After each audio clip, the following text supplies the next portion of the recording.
கடந்த 100 ஆண்டுகளுக்கு முன்னால் சுயமரியாதை இயக்கத்தை தந்தை பெரியார் அவர்கள் தொடங்கிய போது நெல்லை போன்ற இந்த வட்டாரங்களில் மட்டுமல்ல, தமிழ்நாட்டிலேயே அது ஒரு புதிய இயக்கமாக மற்றவர்கள் பெரும்பாலோர் நினைக்கிற கருத்துக்கள், நம்புகிற கொள்கைகள் இவைகளுக்கெல்லாம் மாறாக இருக்கிறது என்பதை வைத்து மக்கள், குறிப்பாக பாமர மக்கள், படித்தவர்கள் எல்லோருமே அந்த இயக்கத்திற்கு ஆதரவு காட்டுவதைக் கண்டு அஞ்சினார்கள். அப்படி தந்தை பெரியார் அவர்கள் ஒரு முறை இங்கே வந்தபோது கூட மிகப்பெரிய அளவிற்கு என்று குடியரசு பத்திரிகையை படித்துவிட்டு வரவேற்பு கொடுத்தவர்களே பெரியாரை வர சொல்லிவிட்டு வரவேற்பதற்கு ஆள் இல்லை. பெரியாரும் KAP விஸ்வநாதன் 2 பேர் மட்டுமே வந்து போயிட்டாங்க. அப்படி ஒரு சூழ்நிலை இருந்தது. அதற்கு பிறகு மக்கள் கூடியிருந்தார்கள். அந்த மக்கள் மத்தியில் பெரியார் அவர்கள் யாரும் வரலன்னா ஒரு ஜட்கா வண்டியை ஜங்ஷனில் இருந்து பேசிக்கொண்டு, அந்த காலத்தில் ஜட்கா வண்டி KAP விஸ்வநாதன் இருந்தார். மாலையில் அது விரிவாக சொல்லுவேன் போகிறார். வந்த உடனே ஒரு 400-500 பேர் அப்போ கூடியிருக்காங்க. போகிற வழியில் கூட்டம் எங்கே இருக்கட்டும், இல்லை கூட்டம் ராமசாமி நாயக்கர் பேசுகிறாருந்தாங்க. அது பேரை சொல்லி அதுக்காக, அப்படியா, நான் தான் அவர், உங்களுக்கு காரணம் என்ன, இப்போ தாடியெல்லாம் வச்சு கிடையாது போகிறேன், அதனால்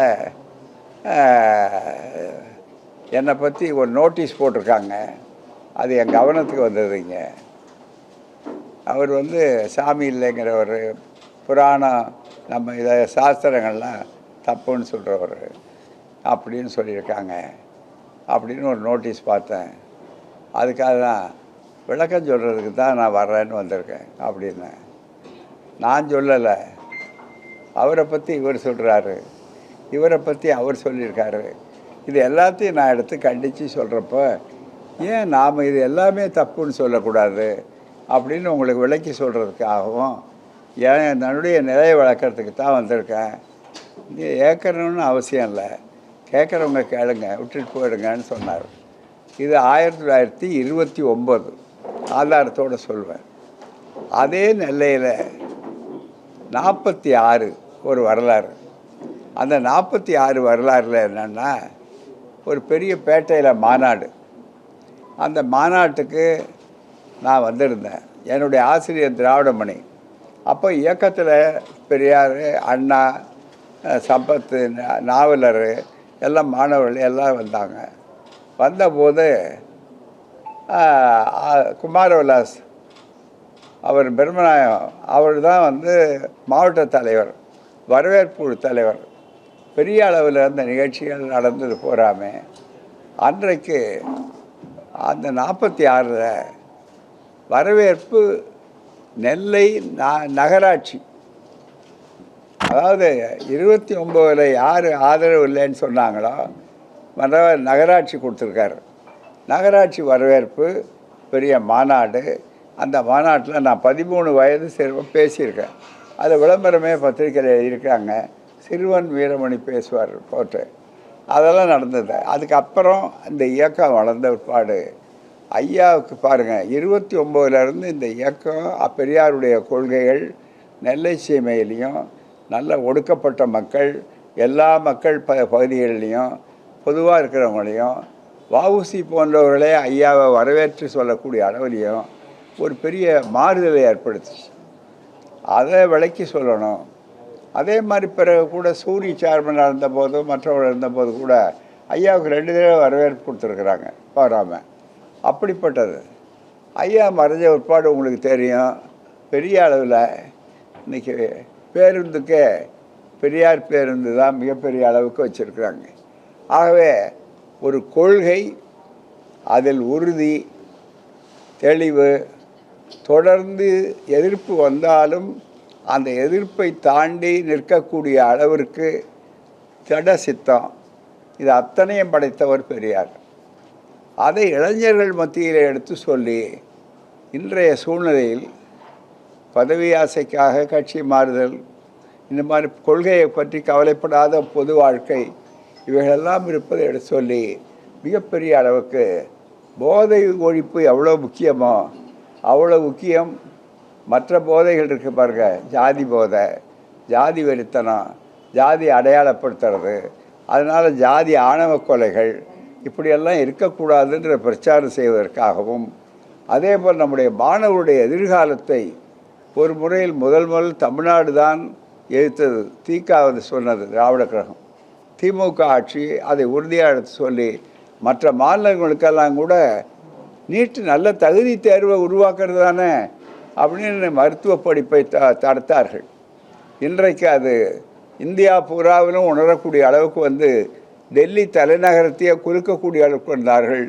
என்றாலும் உயர் ஜாதி ஆதிக்கம் உள்ள ஆர்எஸ்எஸ் பிஜேபி விடாப்பிடியாக அந்த ஊழல் நடந்தது என்ன நோக்கத்துக்காக நீட் தேர்வை உண்டாக்குவேன்னு சொன்னார்களோ அந்த நீட் தேர்வினுடைய நோக்கம் முழுக்க தோல்வியடைந்தது என்பதெல்லாம் தெரிந்த பிற்பாடு கூட வம்புக்காக அமைச்சரை மாற்றினார்களே தவிர அமைச்சர் மாற்றினால் போராது.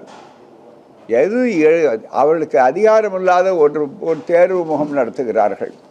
ஆகவே தான் இதை சுட்டி காட்டணும். அதே மாதிரி ஏழைகள் பொருளாதார அடிப்படை வந்து ஏழைகளுக்கு தான் நாங்கள் தனியாக உயர்ஜாதிக்கார ஏழைகள் இடபிள்யூஎஸ்ன்னு சொல்லக்கூடிய அளவுக்கு அதை சொல்ல, இதையெல்லாம் எடுத்து சொல்கிறதுக்காக தான் திராவிட கழகம் ஒரு பிரச்சார இயக்கம். அந்த பிரச்சார இயக்கம் அதனுடைய பணியை செய்வதற்காகத்தான் நாங்கள் முதல்ல இங்கே வந்து அதனுடைய தோழர்களோட அந்த கூட்டத்தை ஏற்பாடு செய்யணும்னு சொல்லி அவரோட கேட்டோம். உடனே அதுக்கு அனுமதி மறுத்தாங்க. என்ன காரணத்தினால இன்னும் கேட்டால், முதல்ல அது 2 நாளைக்கு முன்னாடி இப்போ இருக்கிற அரசு ஜோசப் விஜய் அவருடைய தலைமையில் இருக்கிற தாவேக அரசு சட்டமன்றத்தில் நீட் தேர்வை எதிர்த்து தீர்மானம் போடுறாங்க. ஏற்கனவே திமுக சட்டம் வரைக்கும் கொண்டு வந்து போராடி இருக்கிறார்கள். தமிழ்நாட்டை பொறுத்தவரையில் பாஜகவை தவிர எந்த கட்சியும் நீட் தேர்வு இருக்க வேண்டும் என்று சொல்லவில்லை. அந்த அளவுக்கு தமிழ்நாடு பக்குவப்பட்டது. தமிழ்நாட்டை புரிந்து கொண்டதைப் போல வடநாட்டிலும் இப்போது தெளிவு ஏற்பட்டு வருகிறது. எனவே இதை சொல்ல வேண்டும் என்பதற்காக வழமையாக நாங்கள் செய்கிற பிரச்சாரம் பெரியாருடைய கொள்கைகள் தோற்று போகாது, நீர்த்து போகாது என்பதை சொல்ல வேண்டும் என்பதற்கும் வழக்கமாக நாங்கள் செய்கிற கூட்டத்துக்கு இங்கே வந்தோம். வந்த உடனே என்ன காரணத்தினாலே தெரியல காவல்துறையினர் முதல்ல அனுமதி மறுத்துட்டாங்க. இதில் மிக முக்கியமானது என்னென்னா, பேச்சுரிமை, கருத்துரிமை, எழுத்துரிமை என்பது எல்லா கட்சிக்கும் சரி, எல்லாருக்கும். தந்தை பெரியார் சொல்லுவார், நான் பேசுகிறத நீங்கள் தாராளமாக ஏற்றுக்கொள்ளாமல் தள்ளுங்க, என் கருத்தை மறுக்கிறதுக்கு உங்களுக்கு முழு உரிமை உண்டு, ஆனால் மறுக்கிறதுக்கு உங்களுக்கு முழு உரிமை உண்டுங்கிறதுனால தான் சொல்கிறதுக்கு எனக்கு முழு உரிமை உண்டுன்னு சொன்னார். ஆகவே அப்படிப்பட்ட ஒரு இயக்கம் இது ஒரு வன்முறை இயக்கம் அல்ல, அல்லது பதவிக்கு போகிற இயக்கம் அல்ல. எங்களுடைய சகத்தோடு யார் பதவியில் இருந்தால் மக்களுக்கு நல்லா சிறப்பாக இருக்குமோ அதை அடையாளம் காட்டுற வேலை தான் எங்களுக்கு. நாங்கள் பதவிக்கு போகிறோம் அல்ல, திராவிட கழகத்துக்காரங்க. அதுக்கு இன்னொரு அமைப்பு இருக்குது, மற்றது பார்க்குறாங்க. எனவே தான் இதை செய்யறதுக்கு வந்தபோது ஏன் காவல்துறை, திருநெல்வேலி காவல்துறை அதை தடுக்கிறார்கள், என்ன பின்னணி அதுக்கு என்றே தெரியவில்லை. ஆகவே தான் ஏற்கனவே இதே விஷயத்தை செய்வதற்காக தெளிவாக நாங்கள் தமிழ்நாடு பூராவினையும் நீட் தேர்வு இது 3வது இந்த பிரச்சாரத்தை இடையறாமல் செய்ய வேண்டும் என்றால் நேற்று செய்த விஷயத்தை இன்றைக்கி மறந்துடுவாங்க மக்கள். அதுக்காக தான் என்ன சொல்லி அதிமுக அரசுலேயும் இதை நடத்தி அனுமதி கொடுத்தாங்க, திமுக அரசுலேயும் இருசக்கர வாகன பேரணிக்கு அனுமதி கொடுத்தாங்க. இந்த வந்தபோது திடீர்னு முதல் நாள் கூட்டத்துக்கு சொல்கிற மாதிரி இதை மறுத்து விட்டார். வேற ஒன்றும் இல்லை, கோஷம் கூட கிடையாது. இருசக்கர வாகனத்தில் தமிழ்நாடு பூரா நீட் தேர்வு என்பது மோசடி. நம்முடைய பிள்ளைகள் மருத்துவர்களாக, டாக்டர்களாக ஆவதற்கு வழி இல்லாத ஒன்று. ஆகவே அதை மக்களுக்கு வழங்க வேண்டும். பெற்றோர்கள் இதுவரையில் 150 தற்கொலைகள் நடந்து கொண்டிருக்கின்றன. பெற்றோர்கள் அவர்கள் உயிரிட்டிருக்கிறார்கள். இவ்வளவு கொடுமையான ஒன்றை வீண் பிடிவாதத்தை பிடித்து கொண்டு யோகிதை இல்லை, திறமை இல்லை, அதிகாரம் இல்லை, அது நடத்துகிறார்கள் என்பதற்காகத்தான் மக்கள் மத்தியிலே விழிப்புணர்வு பிரச்சாரம், அவேர்னஸ் அது உண்டாக்க வேண்டும் என்பதற்காகத்தான் இதை செய்து மொத்தம் 6 குழுக்கள் 22 தொடங்கி இந்த மாதம் 25 வரையில் 3 நாட்கள். அதில் சில ஊர்களில் நானும் 4 நாட்கள் மன்னிக்கிறேன் 4 நாட்கள் 4 நாட்கள் வரும்போது அதில் 6 குழுக்கள். முதல் குழு சென்னையிலேருந்து தாம்பரம், திருவண்ணாமலை முதல் ஆத்தூர் வரை, திருப்பூர் முதல் கோபிச்செட்டிப்பாளையம் வரை, திண்டிவனம் முதல் புதுச்சேரி வரை, 5ஆம் குழு மன்னார்குடி முதல் பட்டுக்கோட்டை தஞ்சை மாவட்டம், திருமங்கலம் முதல் தென்காசி. இப்போ தமிழ்நாட்டுடைய மிக பெரும்பகுதியை விலைக்கு சொல்கிறதுக்காக கொடுத்ததில் இதையும் திடீர்னு இந்த அரசு முதல்ல மறுத்தாங்க. உடனே அது போகிற மாதம் உடனே நாங்கள் என்ன பண்ணோம், எதிர்த்து மீறணும். அது நாங்கள் உடனே பெரிய அளவு சட்ட ஒழுங்கு பிரச்சனையை உண்டாக்க வேண்டாம், நம்முடைய உரிமையை நாம் நிலைநாட்டுவோம் என்று சொல்லி உயர்நீதிமன்றத்துக்கு திராவிட கழகம் தன்னுடைய உரிமையை வலியுறுத்தி அரசியல் சட்டப்படி எங்களுக்கு உரிமை இருக்குது, இது ஒட்டாக்கணும். அது மட்டுமல்ல, கருத்து சுதந்திரத்தை பறிக்க எந்த அரசாங்கத்துக்கும் உரிமை இல்லை, நிபந்தனைகள் விதிக்க அவர்களுக்கு உரிமை உண்டு. ஆனால் நம்ம நியாயமான அரசியல் சட்டத்தில் இருக்கிற உரிமையை நீங்கள் கொடுக்கணுங்கிறதுக்காகத்தான் இந்த ஏற்பாடு செய்தோம். உடனே உயர்நீதிமன்றத்தில் இந்த வழக்கு போட்ட உடனே 2 நாட்களுக்கு முன்னால் உயர்நீதிமன்றத்தினுடைய நீதிபதி இதை கேட்டு சிந்தித்து, ஏன் இதை தடுக்க வேண்டும், எதற்காக நீங்கள் தடுக்க வேண்டும், தடுப்பது நியாயமல்ல, ஒரு குறிப்பிட்ட கட்சிக்கு அனுமதி கொடுக்கிறீர்கள், குறிப்பிட்ட கட்சிக்கு அனுமதி மறுக்கிறீர்கள், இந்த இரட்டை அளவுகோலெல்லாம் இருக்கக்கூடாது என்றெல்லாம் கடுமையாக எச்சரித்த பிற்பாடு மறுபடியும் கூப்பிட்டு, இல்லை உங்களுக்கு அனுமதி வழங்குகிறோம் என்று இன்றைக்கி இன்றைக்கி தான் இறுதியாக சொல்லியிருப்பார்னு நினைக்கிறேன். நீதிமன்றத்தில் வந்திருக்கோன்னு நினைக்கிறேன், தெரியல என்னன்னு வரும் அதை நீதிமன்றத்தில். ஆகவே நாங்கள் எல்லாம் ஏற்பாடு செஞ்சுருக்கோம். அதனுடைய தென்கோடி முனையிலேருந்து அது தெரியணுங்கிறதுக்காகத்தான் இந்த பயணம் வந்திருக்கிறோம். வேறு எந்த செய்தி இல்லை. உங்களுக்கு தெரியும், திராவிட கழகம் ஒரு அரசியலுக்கு அப்பாற்பட்ட ஒரு சமுதாய வளர்ச்சிக்கான ஒரு அமைதியை விரும்பக்கூடிய ஒரு இயக்கம். ஆகவே தான் இந்த மாதிரி தடுக்கிறது போகிறது, அதை தாண்டி நாங்கள் உத்தரவு வாங்கிறது எங்களுக்கு பழக்கமான ஒன்று தான், அது ஒன்றும் பிரச்சனை இல்லை. ஆகவே தான் ஊடக நண்பர்களுக்கு இந்த தகவல்களை உங்களுக்கு முறையாக எடுத்து சொல்கிறோம். இதை விளக்கி மாலையிலே தெற்பாக எதிர்நீச்சலில் வென்ற பெரியார் என்ற ஒரு தலைப்பு. அதுதான் எப்படி எதிர்நீச்சலில் வென்றாருங்கிறது தான் உதாரணம் முன்னால் நான் சொல்லியிருக்கேன். இது மாதிரி பல ஊர்கள் நடத்துகிறோம். இங்கே மதுரையில் எங்கள் பந்தல் கொளுத்தப்பட்டது ஒரு காலத்தில். அதே மாதிரி அடுத்தது பார்த்திங்கன்னா மற்ற ஊர்கள், சிவகங்கையில் அண்ணாவும் பெரியாரும் போகிறப்ப செருப்பு தோரணம் கட்டி விட்டுருந்தாங்க. இப்படி எந்தெந்த ஊர்களெலாம் எதிர்ப்பு இருந்தது, அந்த ஊர்களில் எப்படி மாற்றிச்சு, எப்படி மற்ற தோழர் வந்தார்கள்ங்கிறதெல்லாம் விளக்க சொல்கிறதுக்கு தான் அங்கே கூட்டம் போட்டிருக்கிறோம். ஆகவே தான் ஒரு தெளிவு ஏற்படுத்தணும். மானமும் அறிவும் மனிதருக்கு அழகு என்று சொன்னார். அந்த உணர்வை இளைஞர்களுக்கு இருக்கணும். இன்றைய இளைஞர்கள் வழிதவறி போகிறார்கள், அவளை முறைப்படுத்த வேண்டும் என்பதற்காகத்தான் இன்று மாலை அதை தெளிவாக ஏற்கனவே அதுக்கப்புறம் காவல்துறையினர் கேட்ட இடத்திலேயே கொடுத்திருக்கிறார்கள்.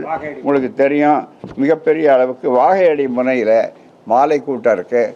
அதில் பல அரிய தகவல்கள் மற்றதெல்லாம் எடுத்து சொல்லுவோம். அதுக்காக வந்திருக்கிறோம். ரொம்ப நாளைக்கு பிறகு திருநெல்வேலி ஊடக தோழர்களை சந்திப்பதில் எனக்கு மகிழ்ச்சி, நன்றி. இனிமேல் ஏதாவது 80 வருடத்துக்கும் மேற்பட்ட அரசியல் இது எக்ஸ்பீரியன்ஸ் உள்ளவங்க நீங்க. பெரியார், அண்ணா, காமராஜர், நீங்க பழகாத தலைவர்களே இல்லை. நடப்பு அரசியல் எப்படி இருக்குன்னு நினைக்கிறீங்க?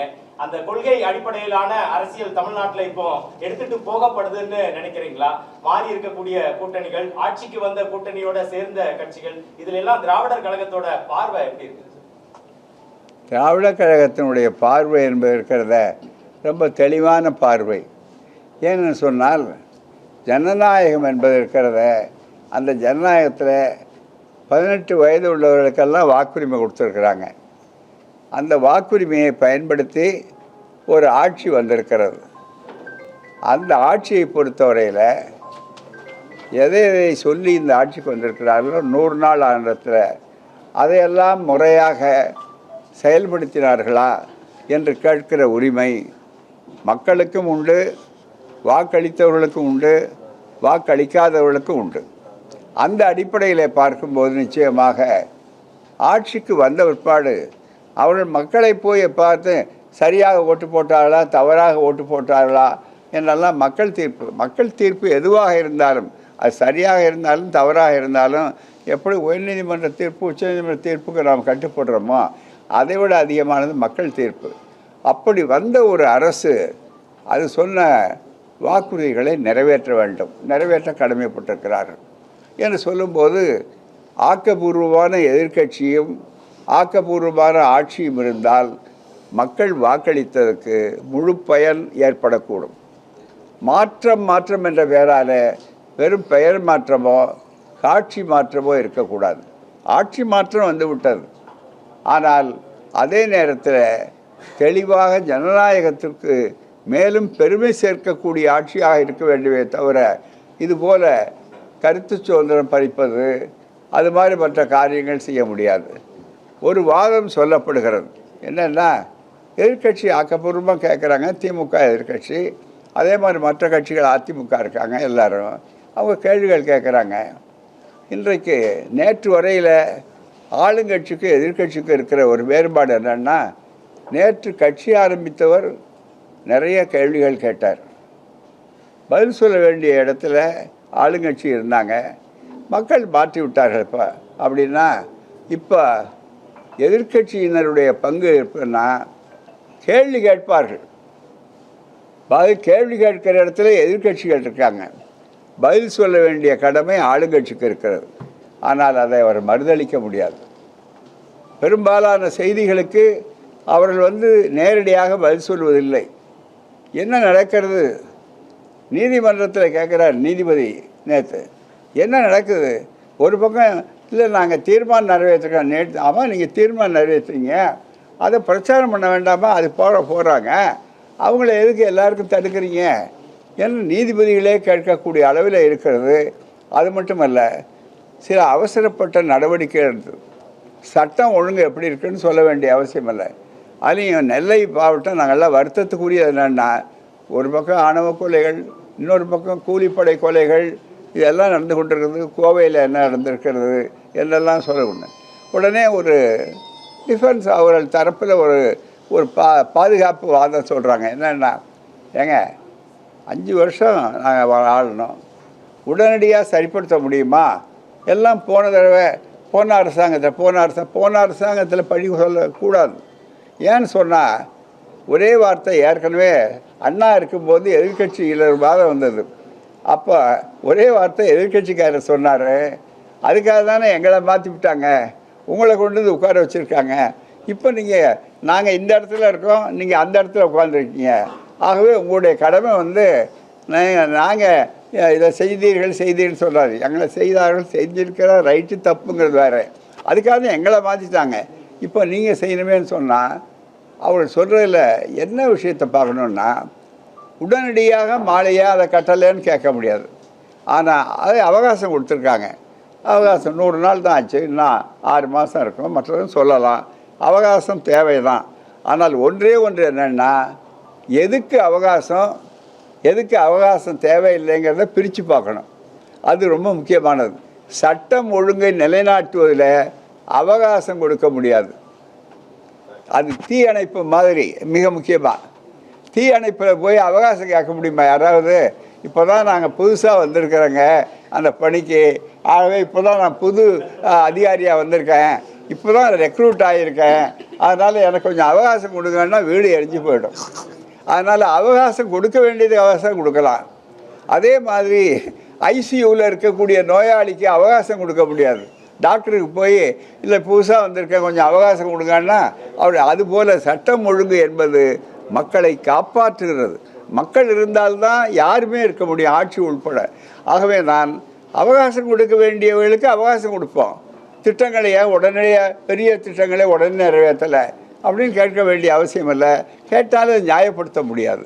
ஆகவே நான் ஆட்சியை பொறுத்தவரையில் அவகாசம் என்பது பெரிய திட்டங்களுக்கு எடுத்துக்கொள்ளலாம்.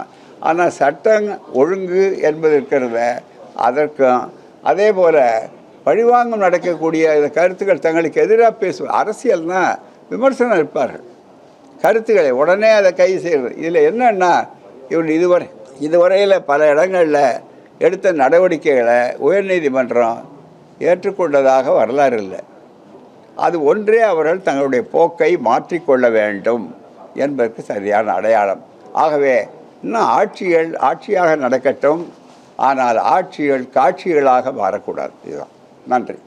நீட் தேர்வுக்கு எதிராக தற்போதைய அரசு தொடர்ந்து போராட்டம் பண்ணணும் சொல்லிட்டே இருக்காங்க. இந்த மாதிரி பிரச்சாரத்துக்கு தடை பண்றதுக்கான காரணம் என்னவா இருக்கும்னு நினைக்கிறீங்க? இல்ல, இந்த பிரச்சார தடைக்கு என்ன காரணமா இருக்கும்? நீட் தேர்வுக்கு எதிரான நமது பிரச்சாரத்துக்கு தடை கொடுக்கறதுக்கான காரணம் என்னவா இருக்குன்னு கேட்குறாங்க.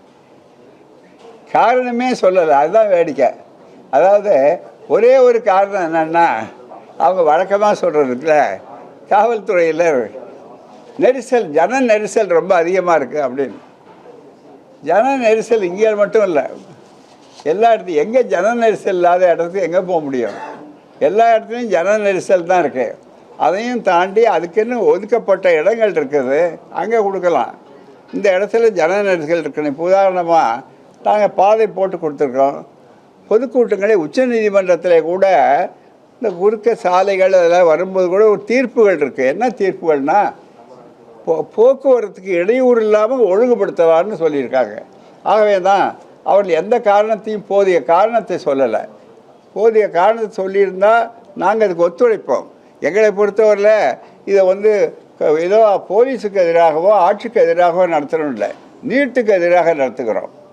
எங்களுடைய உரிமைகளை வலியுறுத்துகிறோம்.